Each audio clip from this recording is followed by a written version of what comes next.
अभी quite recently आपने I think agree के बारे में काफ़ी बातें की, बड़ा आपका एम्बिशियस प्रोजेक्ट लग रहा है, थोड़ा सा उसके बारे में बताएंगे what is about how it can basically make the difference in the local market as well. देखिए, हमारे बोर्ड की विज़न, SCCP का डायरेक्टिव और मेरा अपना पर्सनल पैशन यही है कि ये इस एक्सचेंज के ऊपर जो लिक्विडिटी है उसको हम लोकल इकॉनमी के साथ किसी तरीके से लिंक करें। उसको लिंक करने का जो लो हैंगिंग फ्रूट है वो हमारी एग्री कमोडिटीज़ हैं।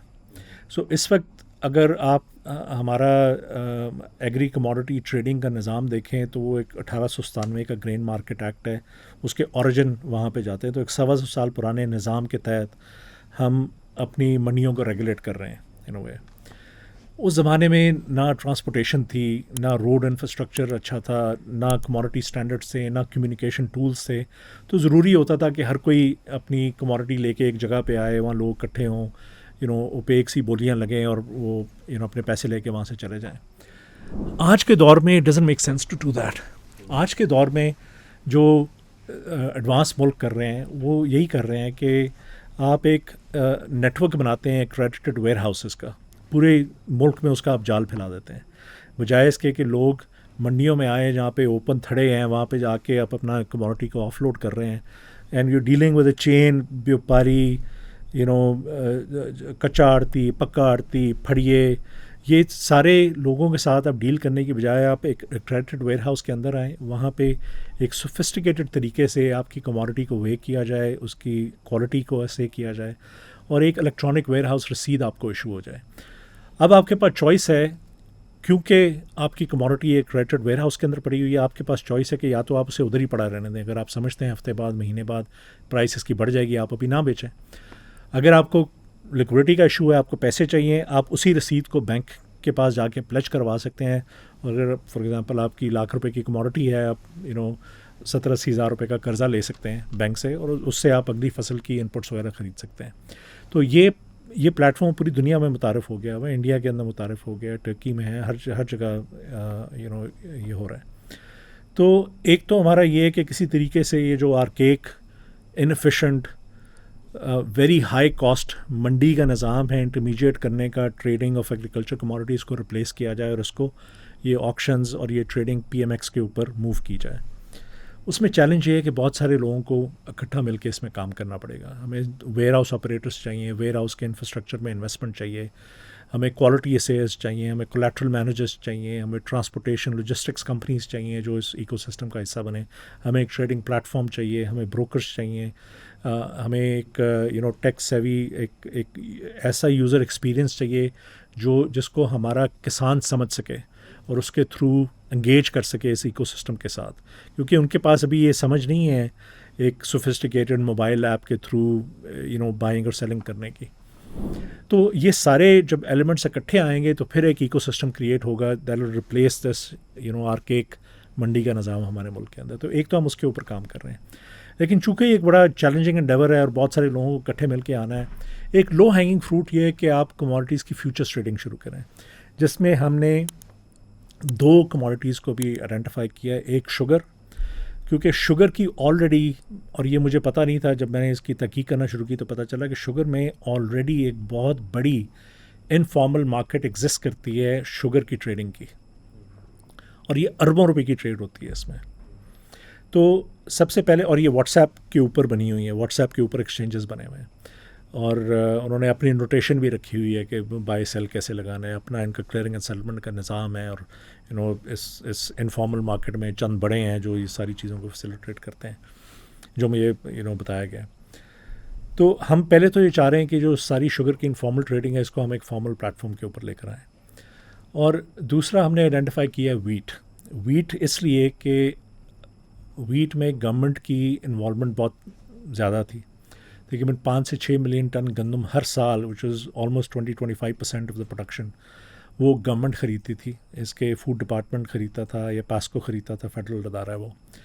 अब चूँकि एक IMF का प्रेशर है कि गवर्नमेंट ने ये वीट की प्रोक्योरमेंट से बाहर निकलना है और ये मार्केट में जो भी इनकी इंटरफेरेंस वगैरह होती है उसको कम करना है, बल्कि एलिमिनेट करना है अगले साल तक गालबन।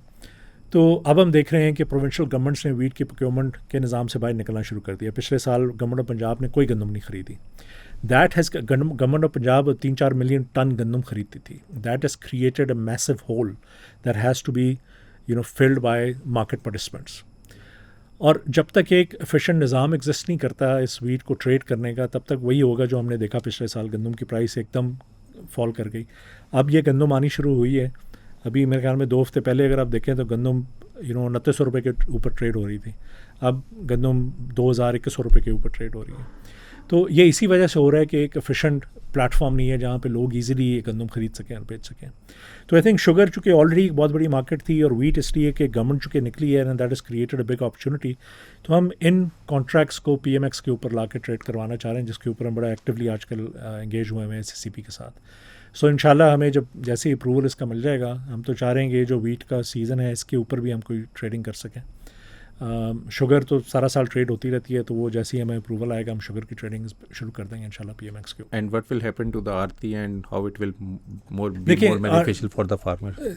2 तरह के आरती होंगे मेरे ख्याल में, जो मैंने कम से कम देखे. एक तो ये है कि एक वो आरती होगा जिसको ये चीज़ समझ आ जाएगी कि अगर मैं इसी निज़ाम के साथ वाबस्ता रहूँगा तो मैं सिर्फ वही कमोडिटी ट्रेड कर सकता हूँ जो मेरे थड़े पर आकर उतर रही है मंडी के अंदर.